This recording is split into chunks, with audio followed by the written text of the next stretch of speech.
Eyanza nnyo Meuka ne Kefas mwebale okubanga mukyatambula mpolampola program Spark ku makya nze Ahmed Wahab nga bwe twagambye tuli mu kuva Kalangala tuli ku kidyeri essaawa eno era mu kifo kyekimu we tusinkanye ne Secretary General ow'ekibiina ekya National Unity Platform Council David Lewis Lubongoya.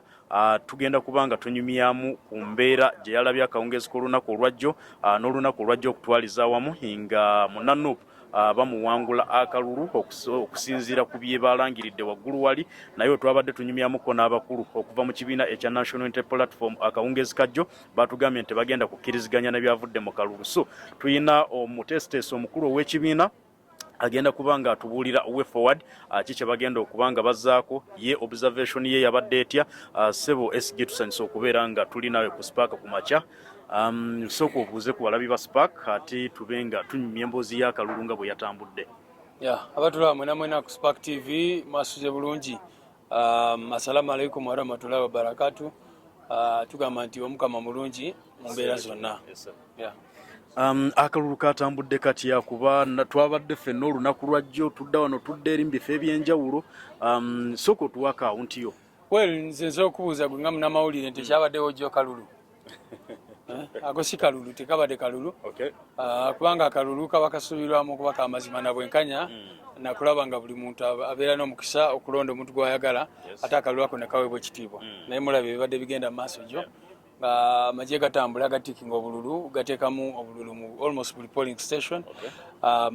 Ne bakwata ba agenti baffe ne babasindiikiriza okuva ku polling stations. Ne bakyusakyusa ebibadde ku diala forms nabo bwenyini we tubadde tuwangudde ne bagenda nga babikyusakyusa bakuutiza. So tekabadde kalulu basically. Kyanaku nnyo nti eggwanga lyaffe tutuuse mu mbeera eno. Nze nali ndowooza kye nalaba e Kayunga kyekyali kisembayo okutuusa bwe nalaba ekibadde wano e Kalangala jjo. Kubanga they have turned everything into a joke. Kyanaku nnyo. We twabaddeko ewa Honorable Mugenzi Helen Nakimuli ewaka ewuwe. Twabaddeyo kuno abakulembeze okuva mu kibiina ekya National Unity Platform okwabadde omubaka Betty Ethel Nalwima n'ababaka abalala bangi bategeezezza nti bo si bamativu era tebagenda kukkiriziganya n'ebyavudde mu kalulu. Kati gwenga ateekateekera ekibiina kino ebyavudde mu kalulu temugenda kubeera nga mukkiriziganya nabyo. Ki ekigenda okuba nga kiddako way forward eri ki eri akalulu? Nakugambye oba wakkiriziganyiza n'ebivuddemu biba birina okuba nga bivudde mu kalulu. Nakugambye already nti tebabaddewo kalulu. So tuzakkiriziganyiza n'ebintu ebivudde mu process bwetyo. Mwalabye Electoral Commission yagambye nti bagenda kukozesa BVVK obuuma. Akawungeezi kituuse nga ne bwe babala tebasikaninga ballot papers polling station wabadde bamanyi tebastaffinze ne bakola ebintu byonna ne bakoze. So tusobola kukkiriziganya n'ebintu bwe bitevuddeyo. So tujja kutuula of course kugamba kye tugenda kukola kati tugenda kutuula naye just ngamba bannayuganda nti twekaabire nga bannansi okulaba nti eggwanga lyaffe liri mu mbeera eyo nti mugenda mu kalulu abantu ne baspendinga obudde bwabwe ne boonona ssente ne boonona ki ku lunaku olusembayo ne bajja ne bakola bwe bityo bwe bakola ne bagenda.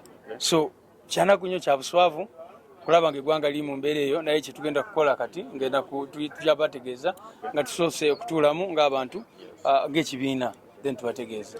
Kale tweyanzeege ye Secretary General ow'ekibiina ekya National Unity Platform. Tujja kuddamu okubeera nga tukwatagana naye maaso awo nga bw'atugambye nti ajja tutegeeza ku way forward ey'ekibiina kye bagenda okubeera nga bazzaako. Nze Ahmed Wahab kankuze mu studio ewali bannange Kefas ne Meuka bakongereyo ne program eya Spark ku makya. Beera bulungi, weeraba.